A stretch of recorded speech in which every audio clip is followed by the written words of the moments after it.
Super coaches, let's get into it for round 8. Super excited for this one. There's obviously a couple of guys we do need to sell. Fogarty was the big injury last week with Ponga. They're the two on our list. So we will start at the top and we'll get to the big fullback position at the back end of this video. So from the hooking side of things, again, it just feels like a week where you probably can't do too much, to be fair. Reid Marnie is and has been the best hooker with Reece Robson to start off the year. And with Reedy on the bye, I think you just play whoever you've got in your second hooker position, whether it's Levi, whether it's Lussick, whether you've gone double in a Coruscant and Reed or something like that. That's where I'd be looking for that one.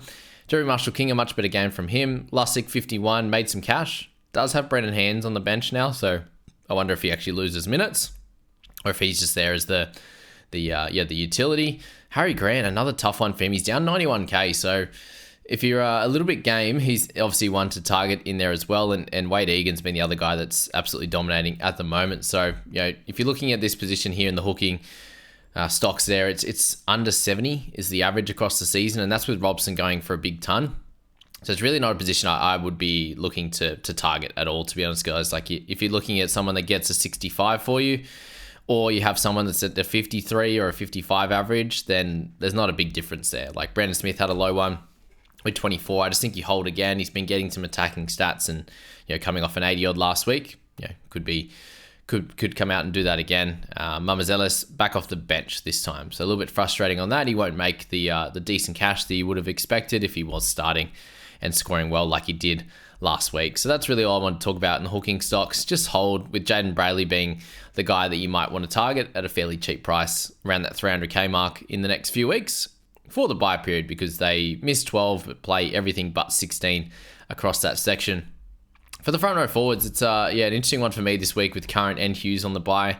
Both are clear holds. I've got Willison and May in that one. I think May's a clear hold, guys. We saw what he did the week before, crushed it with an 80 odd. I definitely think he can do that again, and surely they can't play him low minutes there. If we're looking at best front row forwards to buy, it's obviously Adam Fanua-Blake up top.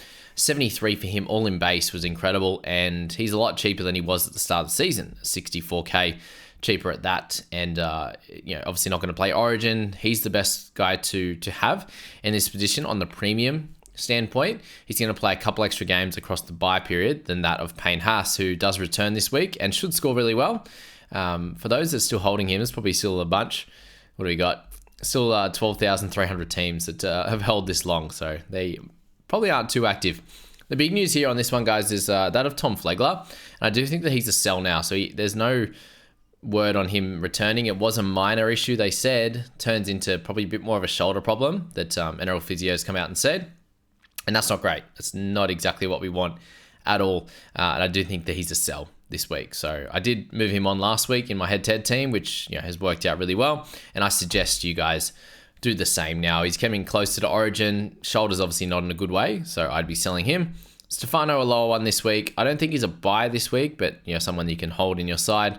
Joe Tapani with 59 was solid too.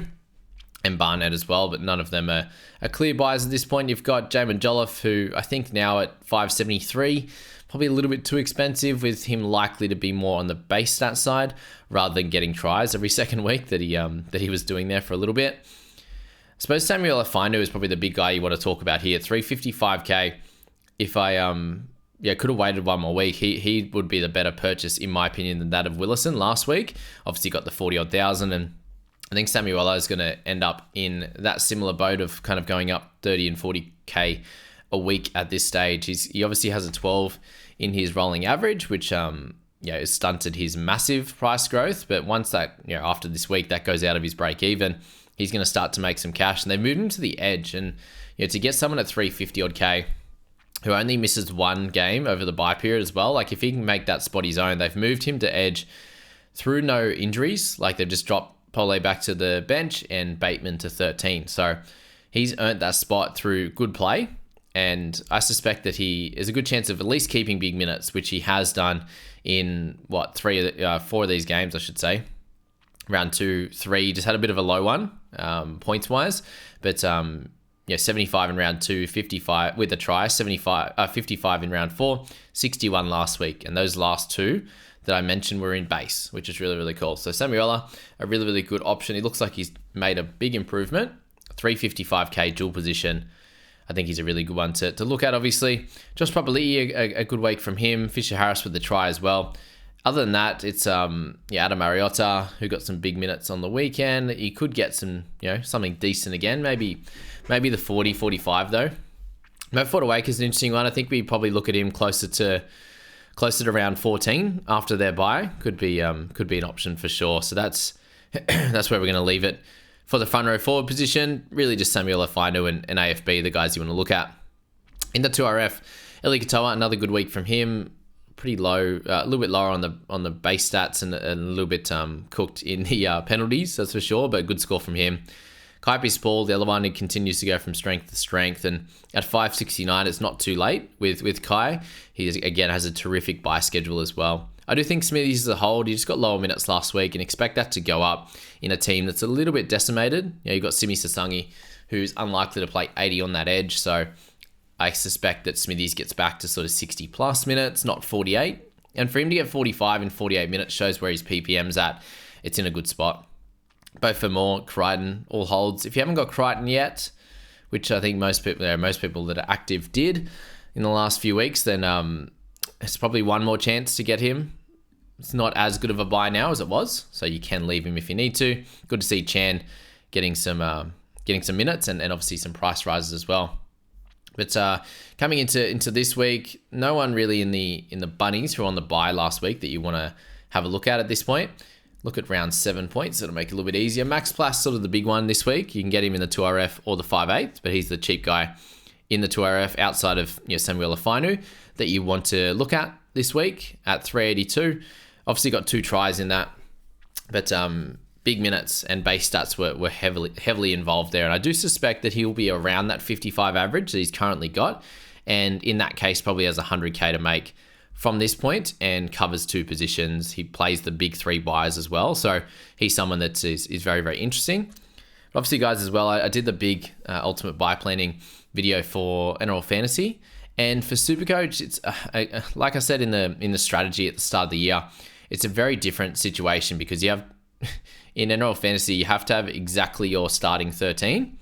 And then in Supercoach, it's just your 13 best, right? 21 players in fantasy. So 13 exactly as it needs to be in your starting team out of 21. 13 anywhere out of 25. So it's so much easier in Supercoach to get your team right in round 13, 16, 19. A little bit harder, obviously, in 14 and 17 and 20. So they're the weeks I would be focusing on because you can have 15 or 16 in round 13. You take the best 13. It's a very easy type of round. So I won't be trading heavy in Supercoach for those weeks. I'll be making sure that I've got a really, really big, solid team for round 14, 17, and 20. But Plath obviously is the guy that can really help you out.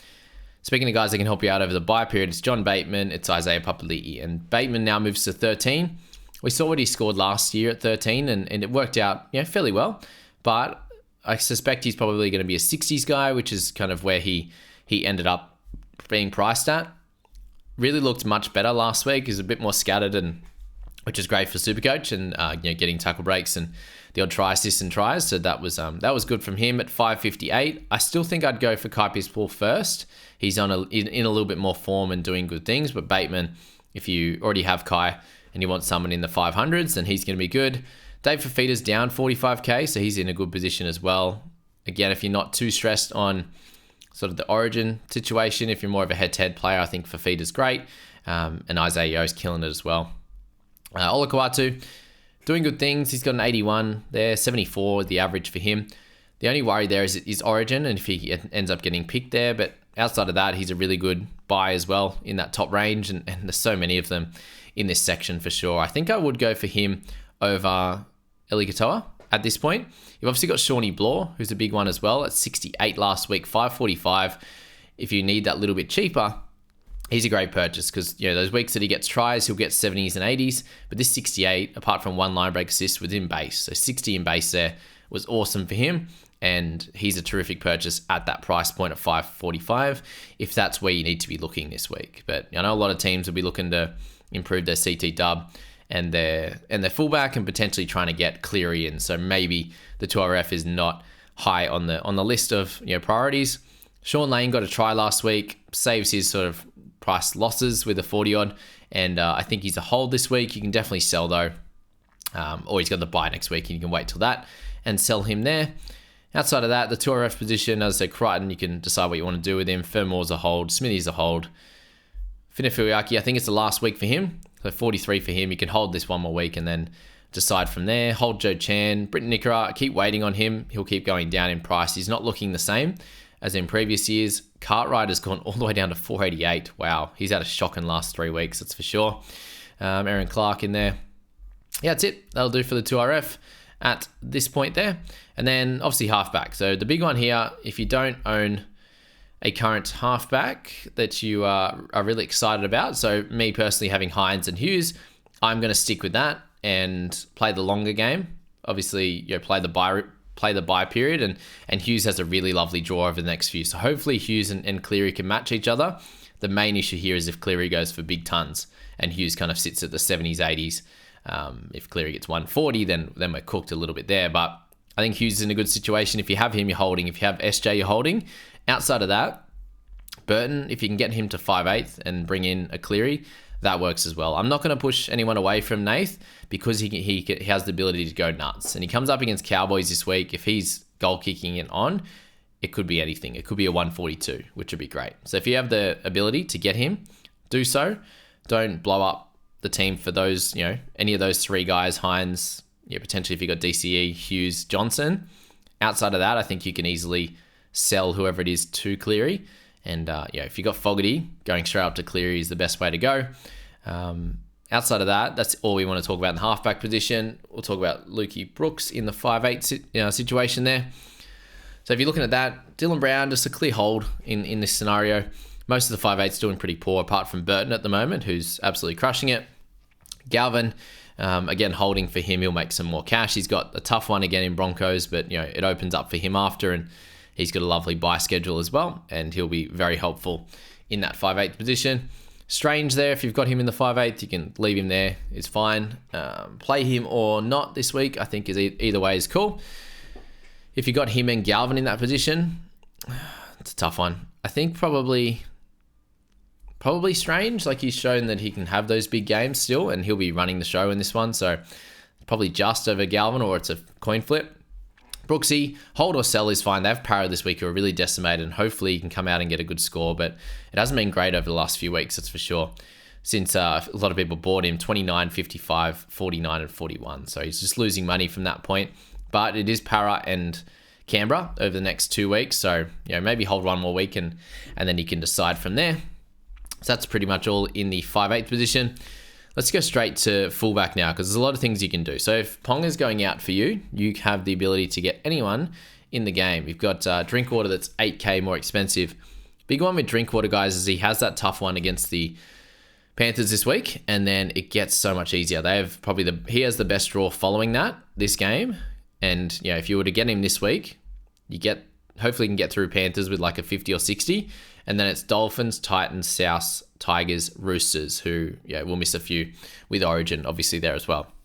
And he's kind of the best fullback for the beginning of the Origin period, given he won't be playing Origin likely. He plays 13, 14, 15 straight up before his buys, and then you can sell him in round 16. He's obviously super expensive, and if there's a way that you can wait, there's a few options. Obviously, if you've got Kale Iro, you can move him down to the fullback position just for the week and get that CT dub that you want, and then move Iro back up and bring in Drinkwater next week when he's a little bit cheaper. That's definitely an option for you guys here. Dylan Edwards averaging 90. He's been absolutely incredible. Chan's 87 across his 3 games. He's definitely a solid pick. His base stats have been incredible. As I said, averaging 87. They have a nice run as well over the next few. So, you could definitely continue to do well. But, do you go up to Turbo at 824? Like, he looks really solid. No massive crazy score yet, apart from Panthers, which is hilarious. That's his biggest score of the year at 110. But Tommy, he's obviously a little bit more expensive than the guys a little bit lower down, obviously in Pap. And, you've got Tedesco 650. I don't think you can pick Teddy at this point, given the run that he has, and hasn't scored too great upon return with that 41. And it's obviously Walshy from there. So they're the two big ones right now is Pap and Walshy. And do you want to spend up a little bit more and go for Turbo? Do you want to go for Chance? Do you want to go for Drinky at this point? Or do you go a fair bit cheaper with the run that Melbourne have? As I was saying with Hughes, it's really nice. It's coming up against South Titans over the next few, and then Sharkies, Para, Manly. So pretty good one across the board for him. Or do you want to go for Walshy, who's the cheapest? We'll get him this year for sure at 616. Reduces his break even after that 110, down almost 200k. So you're getting him at a big discount, and some matchups against the Tigers, Roosters, Para, Manly, and Titans before Origin. They're really enticing. And we saw here that in games where he didn't look himself in that Dolphins one, but 73, 88, and 110 in the 3 games where he looked great, back to his kind of best. But that one in round 6, he had goals and a try. I think he ended up with like 7 in base stats. So not super ideal, but he's got a couple of good scores in the last few years against the Tigers, which is nice. A little bit lower against Roosters, and one big score in round 24 last year against the Eels. So he's the logical pick. And the reason you would go for Walsh, I think, is obviously to free up some cash, and you should be able to get some good scores over the next 5 weeks. But then probably allows you to spend up a little bit in the CT dub. So I'm looking at potentially moving on from a Schiller or a Burbo. And if I was to get Walsh there, that gives me a little bit over 300k to make some moves with Turbo or with Burbo, with Schiller, with those types of guys, and potentially have some cash left over in the bank. So it's a little bit of a guessing game as to which one's going to go best over this short period. And we seem to make a lot of fullback decisions on little runs and stuff like that. I do expect Chance to do really well. I expect Turbo to be pretty solid, but do you want to spend that extra 150, 200k on Turbo for potentially like 10 or so points extra on Walsh or Pap, which is probably what I expect it to be? Pap's averaging 70, Turbo's averaging 79. So I don't think there's going to be a massive, crazy difference between those two at the price. And if that going lower on those two allows you to spend up a little bit elsewhere or get Cleary or something like that, then that's probably the way you want to go it there for sure. So let's talk about the CT dub now, just to give you a bit more of an idea as well. And a couple of those fallen assets in that of Meaney, and also you've got Garrick. They're two guys that are getting super cheap, and Meaney with that lovely run that I was talking about, he's at 630k, coming off a 61 there. We were speaking about him last a couple of weeks ago as a potential buy, and he's just gotten cheaper and cheaper. And now it's South and Titans over the next few weeks, which is lovely. And surely the Storm decide to click. And I think that's going to happen eventually, but how many weeks do you have to hold on? Very much the same with Ruben Garrick, who got 38 in the week just gone, and he's at 608k, and he's going to get even cheaper after this. So do you jump on now with a high break even, chance to go big, or do you just leave him and make some decisions from later on? That could be the thought. But the big one for me this week is the Penrith outside back. So Taylor May returns. He's very, very cheap at 414 if you want someone like that. You've got Isaac Tungo, who is someone I'm heavily interested in coming into this week. And he's sitting there with a really, really good average across the season, obviously with a couple of big tons and a couple of low ones. He lost 84k last time he played, which was which is helpful for people looking to buy him. He has 120 odd, 130 break even. So that's still higher, but the next 3 games for the Panthers is massive. You got Cowboys into Rabbitohs into Dogs. So a really good situation with their full team available. He's a good one to own. Alamotti loses his spot in the team, which is obviously a little bit frustrating that anyone was looking to grab him, but that was expected. You got Sunia Taruva, you got To'o, who's at like 650 now, Brian, and he's scored fairly low across the season apart from 1 ton. He just seems to get 40, so that left-hand side hasn't been great, averaging 59.5 there. Will that continue? He's losing good cash as well. But I do think it's time for the Panthers to get on a bit of a roll. And I do think that Tungo, a little bit better of a pick than To'o, just because he's on Cleary's side compared to on that left-hand side with Luai, who just continues to step back on the inside. He loves that. We definitely know that. Other options, obviously, up top, it's Ronaldo, it's Lomax, and Holmes. And Holmes after this week is a really good purchase. If you want someone for the buy period, I do think Lomax just a slightly better pick than that of Ronaldo, even though they're at a similar price. It looks like Lomax with the goal kicking, Dragons playing pretty well. I think he's just the better pick over Ronaldo, but you should expect good scores from both of them. Joey Manu, the most expensive of the three, after a bunch of good weeks in a row for him. He obviously will play a lot of those important games over the bye period. He'll play fullback in round 13, round 16. If there's any backup issues for Tedesco in round 17 or 20, then that could work as well. See someone to look at, but I do think going a little bit cheaper, especially, well, you could go for these top guys for sure. If you go Walshy for Ponga, probably can get up to Lomax or Molitalo. But if you are going a little bit higher, you're going for Turbo, you're going for something like that, then you might have to go a little bit cheaper in the Minis, the Isaac Tungos, the Dallin, a good pick there at 691. And then the guys I was talking about, obviously Tungo, Meany, Garrick, all potential guys that you can look at. You can wait for Bronson Sherry next week.